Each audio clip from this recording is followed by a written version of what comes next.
July 14th, 2026, 11:47 p.m. Crimea is asleep, or as asleep as an occupied peninsula gets during peak summer season. Hotels packed with Russian tourists, military checkpoints running on generator power, occupation administrators monitoring radios from air-conditioned offices in Simferopol. At that moment, 4 drone operators in 3 separate field positions scattered across southern Ukraine pressed their launch confirmations within seconds of each other. By 1:15 a.m., 800,000 people had no electricity.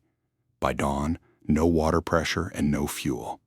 I'm your host at SteelHorizon, where we analyze the battles that change wars. Tonight, we're reconstructing one of the most precisely engineered infrastructure interdiction operations of this conflict. A single-night strike that didn't just cut Crimea's power. It showed Moscow something far more dangerous, that Ukraine's security service had mapped every critical artery of the peninsula's infrastructure and could sever them at will. This is the story of Operation Blackout. 4 drones, 4 targets, 12 minutes, and a summer night that 800,000 people in Crimea will not forget. The operation didn't begin on July 14th. It began months earlier in the analytical divisions of Ukraine's security service, the SBU, where a small team of infrastructure analysts had been building something quietly extraordinary, a complete dependency map of Crimea's electrical grid. Understanding why this matters requires stepping back. Crimea's energy infrastructure has always been precarious. Before 2014, the peninsula imported roughly 80% of its electricity from mainland Ukraine.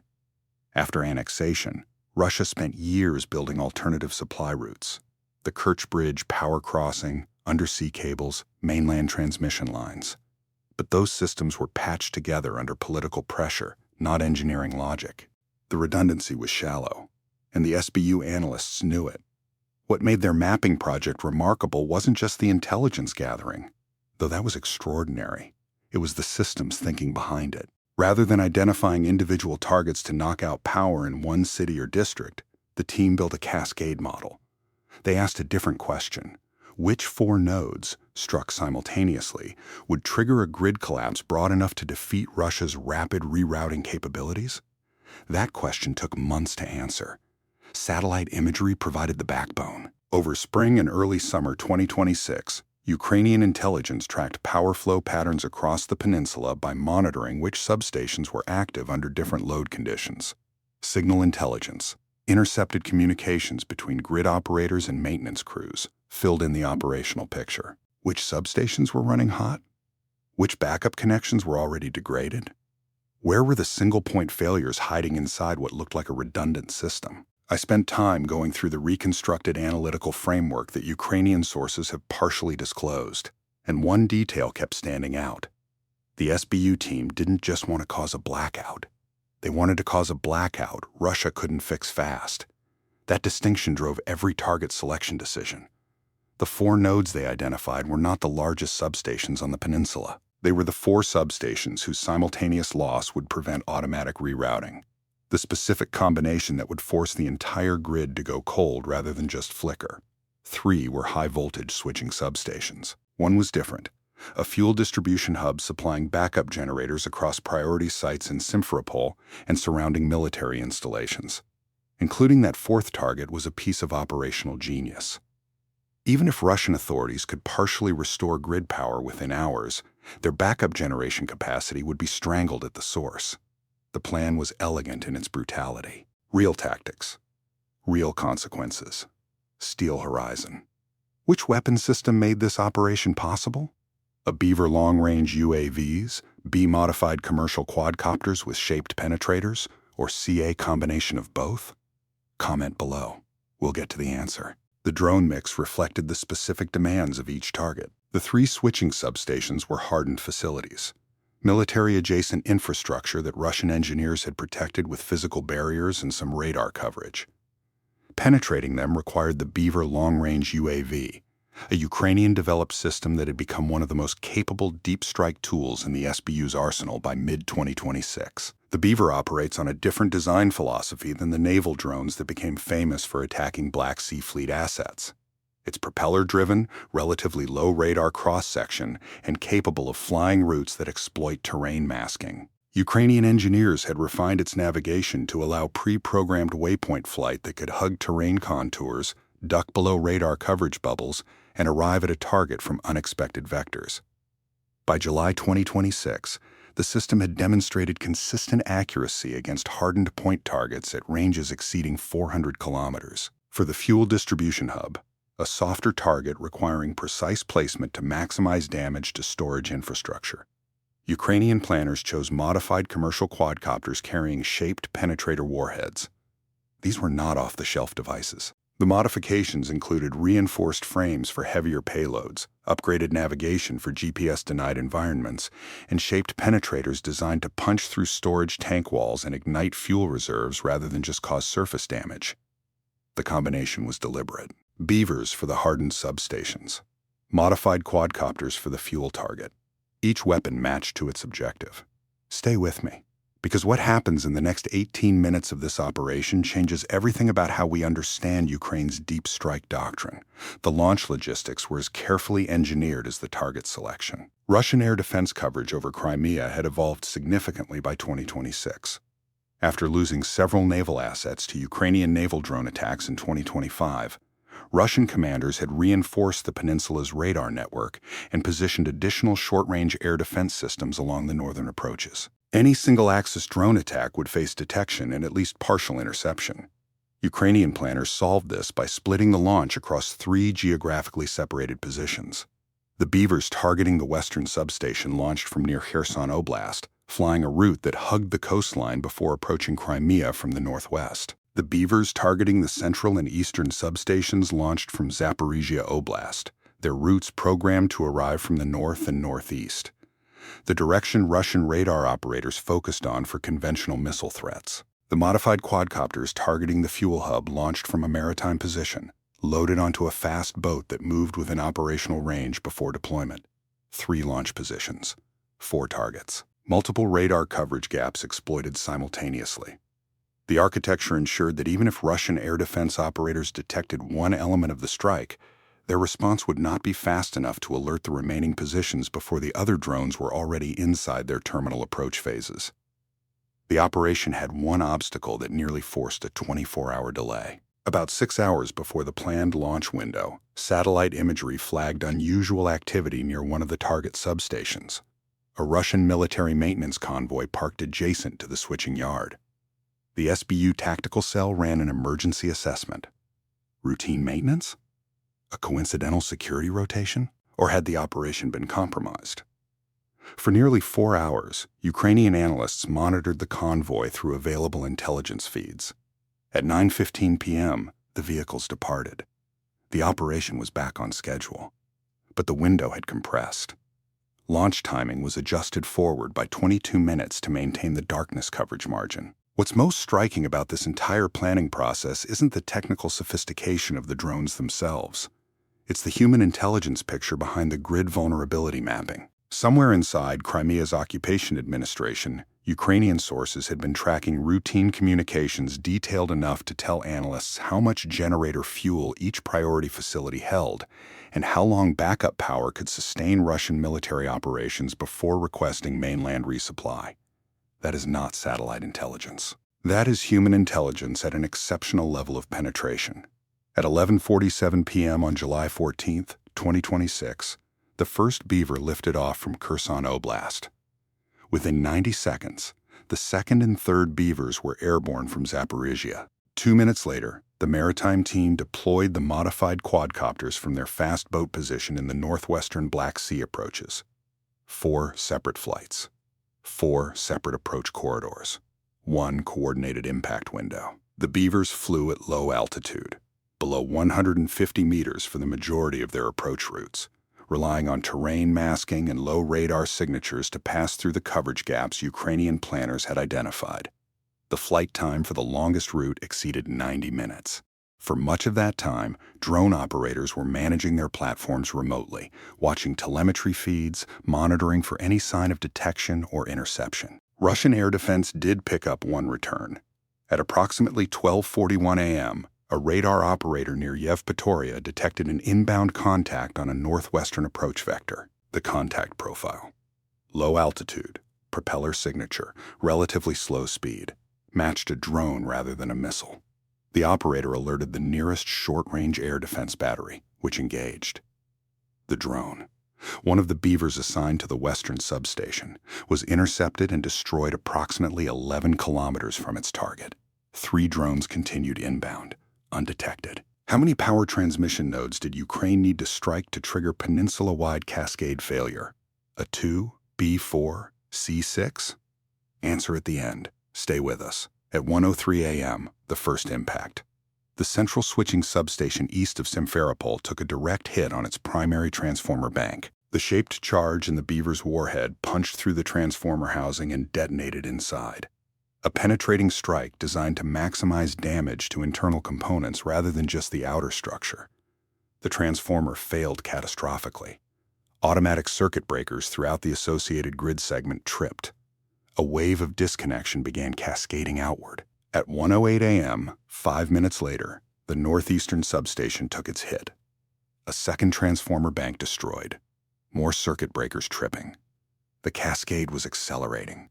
Grid control systems struggling to reroute load across a network, losing nodes faster than automated responses could compensate. At 1:15 a.m., the fuel distribution hub took the quadcopter strike. This one was different. Not an instantaneous electrical failure, but a sustained fire. The shaped penetrators punched through 2 primary storage tanks. The fuel ignited. Emergency suppression systems activated, but could not contain the blaze before significant reserve stocks burned. The backup generation lifeline for Simferopol's priority sites had just been severely compromised. 3 strikes, 12 minutes. Peninsula-wide grid collapse.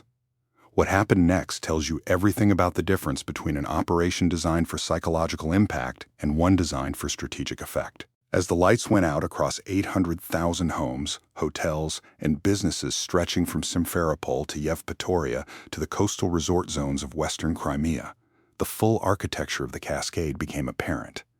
This wasn't a blackout that would last 2 or 3 hours while Russian engineers rerouted power through backup paths. The simultaneous loss of 3 interconnection nodes had removed the backup paths.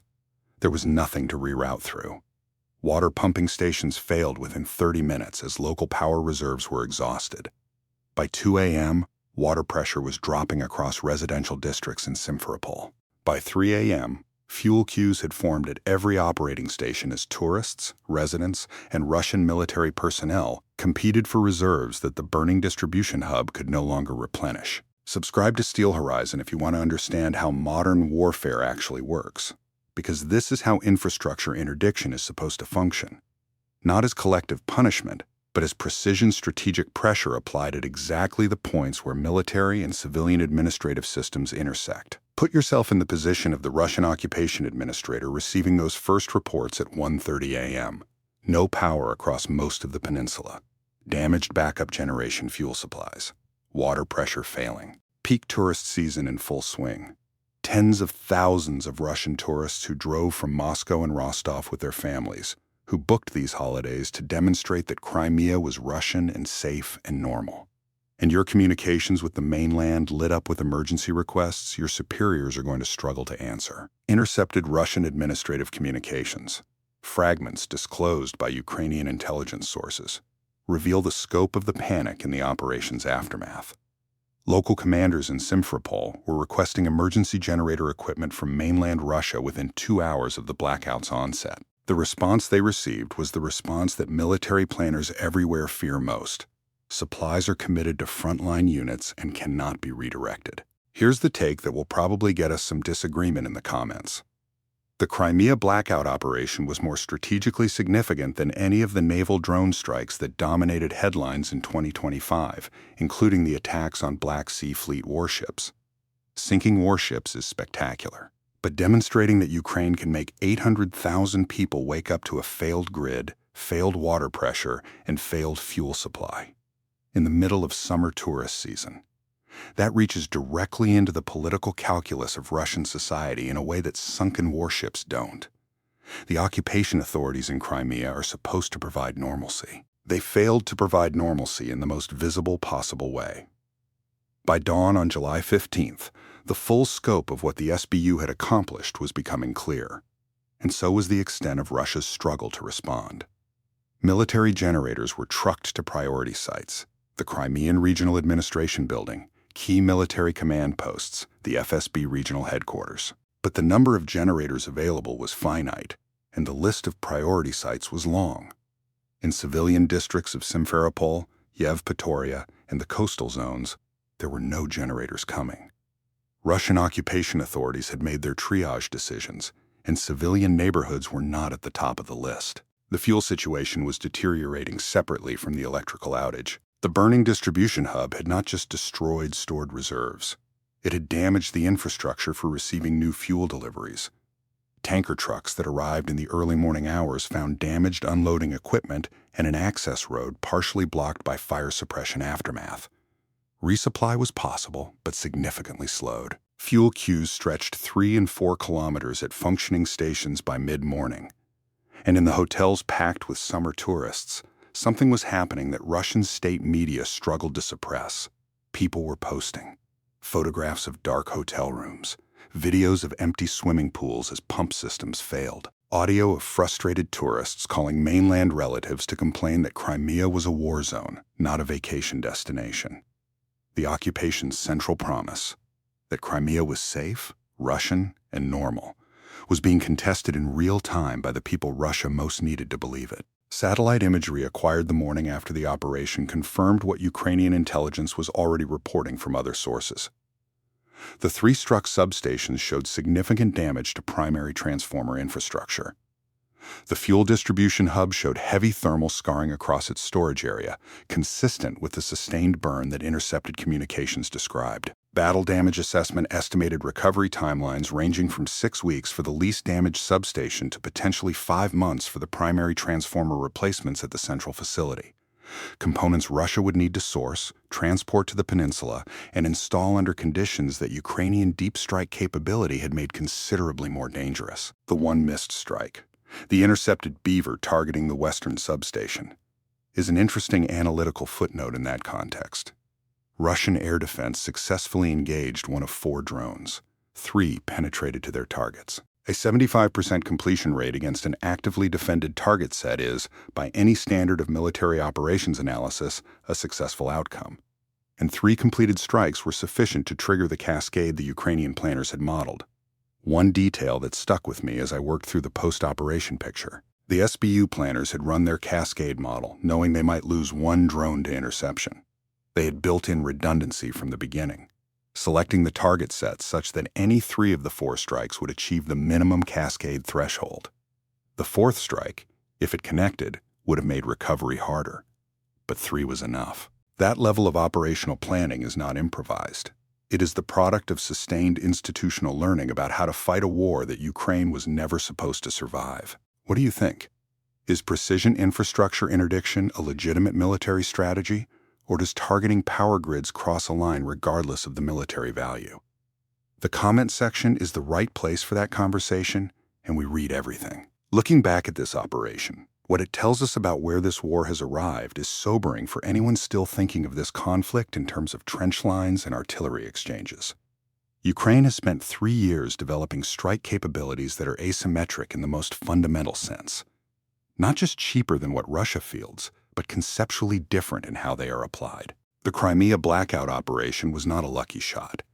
It was the product of months of signals, intelligence, human intelligence, systems analysis, grid vulnerability modeling, and operational planning that coordinated launches from 3 separate positions across multiple domains: land, sea, and air, against a hardened and defended target set. Russia has struggled to adapt to this. The intercepted communication pattern that emerges from the aftermath of operations like this one reveals an institution still processing requests through hierarchies that were not designed for the pace of modern drone warfare. Local commanders ask for emergency supplies. Mainland supply chains say they're committed to frontline priorities. Nobody in the chain has the authority to improvise. The rigidity that served the Soviet military system in a different kind of war is a liability now. Will Ukraine execute a similar operation against another part of Crimea's infrastructure in the coming months? Comment yes or no. Because based on the SBU's track record, the next target set is probably already mapped. If you believe tactics win wars, type SteelHorizon in the comments. The aftermath stretched well beyond the 15-hour blackout that finally ended on the afternoon of July 15th as Russian engineers managed partial power restoration to priority zones. The longer effect was in the minds of Russian military and civilian administrators across the peninsula. Every installation commander with a backup generator now had to think about fuel. Every substation operator had to think about whether the grid's theoretical redundancies were actually functional. Every Russian tourist who spent that night sweating in a dark hotel room had a story to tell when they got home, a story that didn't match what Russian state television was saying about Crimea. The SBU's operation accomplished something that artillery barrages and naval strikes cannot. It reached inside the Russian domestic narrative about Crimea and demonstrated, at the most visceral level possible, that the occupation's promise of normalcy was conditional and fragile. For Ukraine's military and intelligence establishment, the operation validated a strategic approach that had been developing throughout 2025 and into 2026. The systematic mapping and exploitation of infrastructure vulnerabilities across occupied territory as a tool of strategic pressure. Not just military targets, not just logistics nodes, but the civilian administrative infrastructure that makes Russian occupation governable. Power, water, fuel. The services that Russian authorities need to provide to maintain the fiction that their presence in Crimea is legitimate governance rather than armed occupation. The message to Moscow, delivered in the language of grid failures and dark hotel rooms, was clear. Ukraine sees the infrastructure of occupation. Ukraine can reach it. And Ukraine has the planning, patience, and technical capability to hit it precisely where it hurts most. Real tactics. Real consequences. SteelHorizon.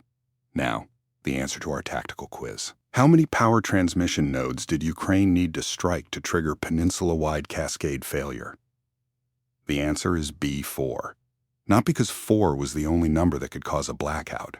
Ukrainian planners could have struck a single large substation and caused localized outages, but 4 was the specific number, and the specific combination required to defeat Russia's automatic grid rerouting systems and trigger a collapse broad enough to cover the entire peninsula. The cascade model that SBU analysts built identified precisely which 4 nodes, struck within a narrow enough time window, would prevent the automated load redistribution that a Russian grid management system would otherwise execute.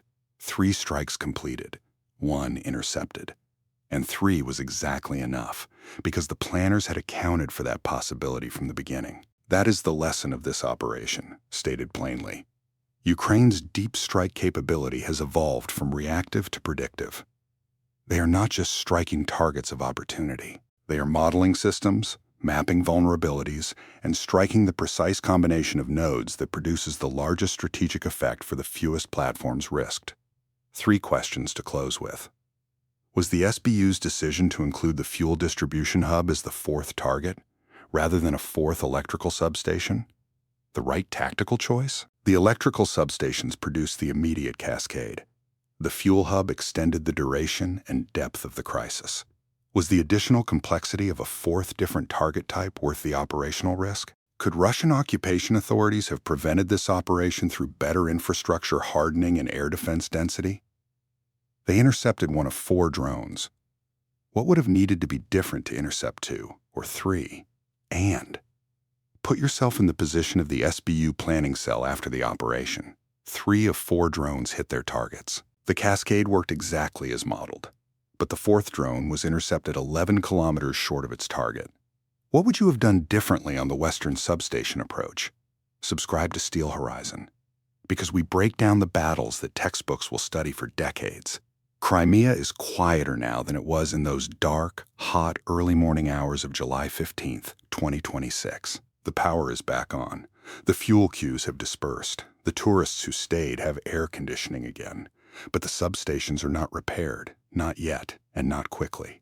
The fuel distribution hub is still offline. And somewhere in Simferopol's occupation administration, officials are writing reports that try to explain to Moscow what happened and what it means. The wrecks remain. The data models remain. And Ukraine's planners, somewhere, are already asking the same question they asked months ago. Which 4 nodes next? Stay vigilant.